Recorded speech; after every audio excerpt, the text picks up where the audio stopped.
Greetings, everybody. I've been away for a while, obviously, because my computer decided to commit Harry Carey and left me with the dreaded black screen of death. So I had to get a new computer, and I'm still not all set up. My friend Mike Boone is going to help me over the weekend to try to transfer files, if any files can be saved, if they're not gone. I don't know. But he's an expert in that kind of field, so we'll see what happens with that. But anyway, I got it set up so I can at least do a video. And yeah, I wanted to. I picked up some comics at a comic shop and at a garage sale, and also some stuff from eBay. Not a whole lot, but a few things. But also. I'm going to be doing another raffle because I'm getting pretty close to 500 subscribers, and when that happens, I'm going to be giving away, DVDs, some comic books, and banners like that Joker banner back there. I know that some people were asking, where I got those, and I still have another one, so I'm going to raffle that off. And refrigerator magnets, but not just any refrigerator magnet, cool ones like this. Highly detailed too. It looks pretty good. I don't know if you can see the detail in the face, but pretty nice for all you guys that want to hang your little naughty pictures up in the refrigerator. And yeah, well, let me get into the first comic book. Actually, before I do that, I wanted to show you this here. Let me bring that down there. Oops. Still got my coffee here. Holy crap. Forgot about that. Take a look at the mug. Green Lantern.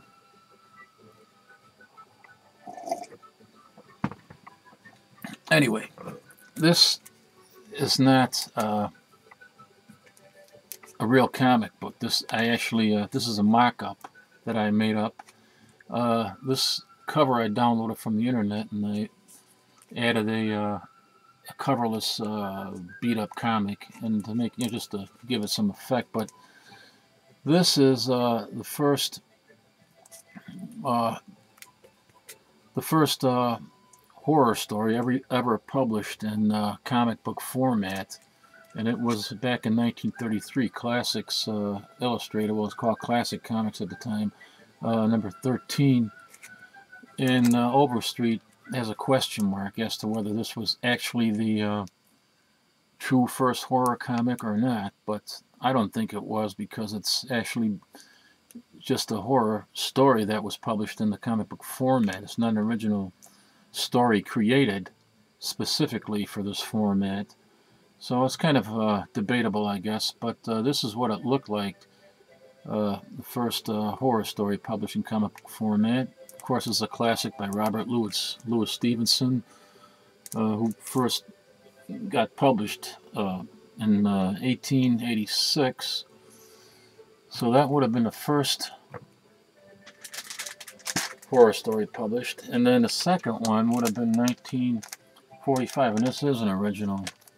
Albeit this is an original reprint from 1950, but that's the original cover as it appeared in 1945.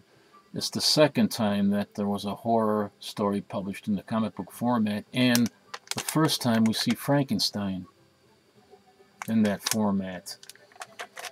And they were, Classics Illustrated were reprinting these, reprinting their own comic books, numerous times. In fact, Frankenstein, this one, was reprinted, from what I can ascertain, I think 19 times up until 1971. They still were reprinting and publishing this original story right there. Now, that's the first time he appeared in the comic book format.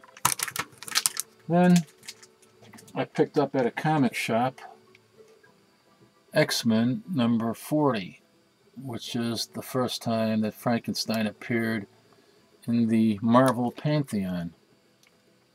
So this is kind of a Minor key issue. I don't think it's a major key, but it's a key issue. Pretty nice. I already have a copy of this in a higher grade, but I wanted a reading copy, so kind of nice deal. Only paid $10 for that. And the next one I picked up at that store was X-Men number 26. And I also only paid $10 for this one. There's nothing key about this issue, but it's kind of nice, especially for the price. Now the next one, these I picked up at a garage sale. I picked up about 97 comics that were in a box at a garage sale, and I went through the whole box, and it was mostly stuff that's, I already had, really nothing that was worthwhile, but for I think $23 I paid for that whole box. It's 97 comics. I was able to pull out 5 books that I was surprised to see in there, and this was one of them, one of 2 actually. And this is the X-Men number 244, and this is the first appearance of Jubilee.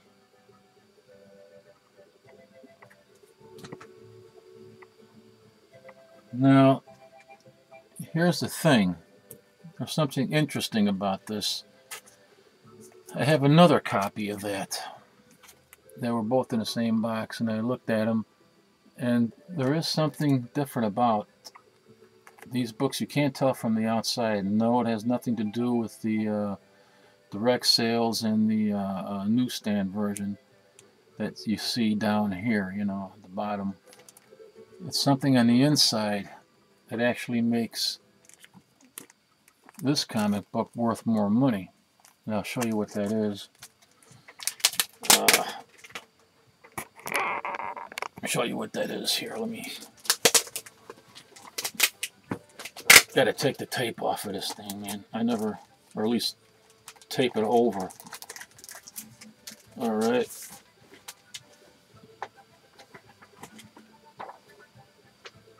This is called, this has the Mark Jewelers. It's called a Mark Jeweler issue, for the simple reason that this one doesn't have the advertisement that was contained in this, and Mark Jewelers, and here is what it is.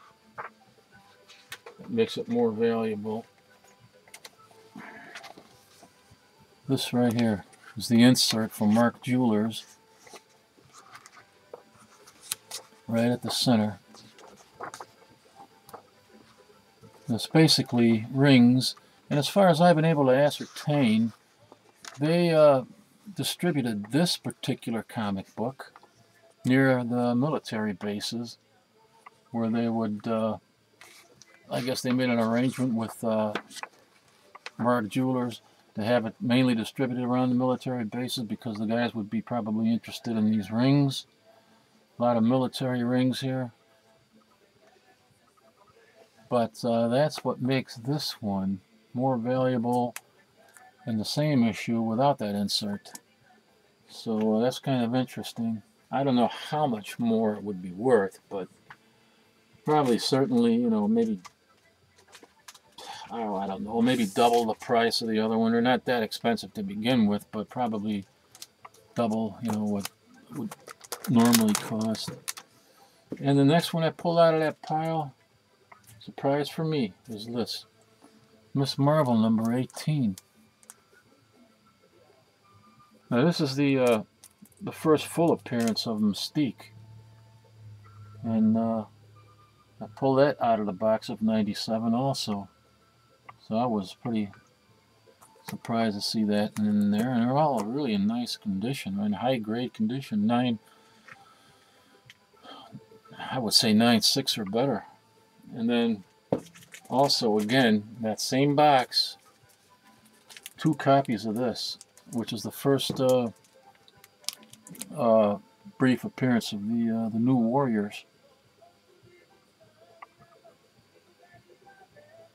Again, very high grade condition, and not, it's not a major key, but it is a minor key, and it is the first New Warriors appearance. And some of those crazy characters, Night Thrasher and Kid Nova. So that is what I got from there. Then I also, from eBay, I picked up a couple of issues. Now I was inspired by 74 Susu. He did a video in which he showed off a purchase that he made of the House of Mystery. What issue is this? House of Mystery 160, which is the first Silver Age Plastic Man.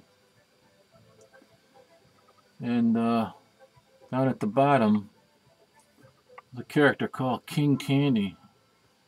It's got a lariat made out of licorice, and he's after some, about to lasso some poor kid who stole some candy bars from somewhere. That's pretty freaking weird, man, you know. I don't know what they were thinking, you know. King Candy, yeah, holy cow. I don't know. I agree with Susu. There's something very wrong there. And this one I showed you before. I picked this up because the character about to slam the Green Lantern looks a lot like, or reminds me a lot of the Thing from the Fantastic Four. And I had forgot who it was on eBay that did a video where he picked this up, and it was 231 Hot Thumbs.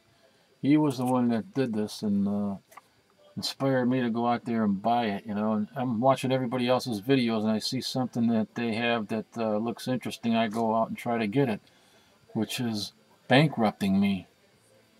But anyway, yeah, thanks to 231 Hot Thumbs for that one, and 74 Susu for showing us in one of his videos. This one I particularly like because of that King Candy, or maybe don't like it so much because of King Candy, whatever. Now it's a donut time.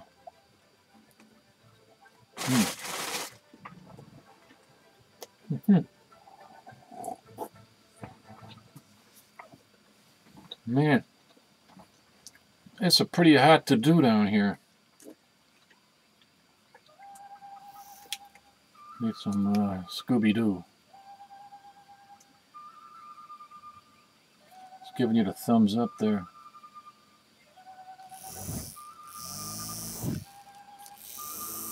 If I could figure out a way to maybe I'll duct tape this, you know, on the Red Green show they use duct tape for everything, so I think it'll work. Keep this button down and I can set it someplace and have a fan blown on me. Well, that's about all what I got right now. I just want to do a quick video update on that stuff, and I'll be doing another video soon, and over the weekend I'm going to get everything with my computer settled, so I'll have another upload maybe on Monday, or maybe even earlier if my dear friend Mike, bless his heart, can get this thing done. And just want to thank everybody for tuning in, and remind you that there's a raffle coming up, and I'm going to do something special. It's going to be 500 subscribers, and I'm kind of humbled by that. I never started out, you know, wanting to get so many subscriptions, or even thought that I would get 100. I just figured maybe I get 60, 70 hardcore comic book collectors, you know, and exchange videos and stuff like that, and it really got up there, you know. So I am very appreciative of that and humbled by that, and I'm going to try to do something really special for the 500 subscription raffle. So until then, thanks for tuning in, and next time I'm going to try to get to that box back there that I told you about, I think in my last video. Pulled it out of the storage locker. I haven't seen it in 7 years, and I just kind of flipped through it. One of the piles, there's 2 piles in there actually, and I flipped through one of them, and I seen some key Silver Age, and that's the box that I recognize now that had a lot of key issues in it, Bronze and Silver Age stuff. And so I didn't go through the whole thing, just to flip over some of the top, maybe the first 10, to take a look and see what that was, to make sure I was right about that box. So I don't remember everything was in there, so when I show that stuff coming out of there, I'll be as surprised as anybody that's watching it. So I'm kind of anxious to do that. Hopefully maybe Monday I'll be able to get that up. Alright, thanks again, and everybody take care. And oh, let me give a shout out to Dak and Howlett, who always does a lot of great down-to-earth reviews of comics that he picks up, and Queston Brownstar, who does a lot of interesting videos, to say the least, of his road trips, which he always seems to be going on with someone else driving the car, usually his lovely wife, Sherry. So I'm wondering if he even knows how to drive a car. All right, see you guys next time. Take care. Bye.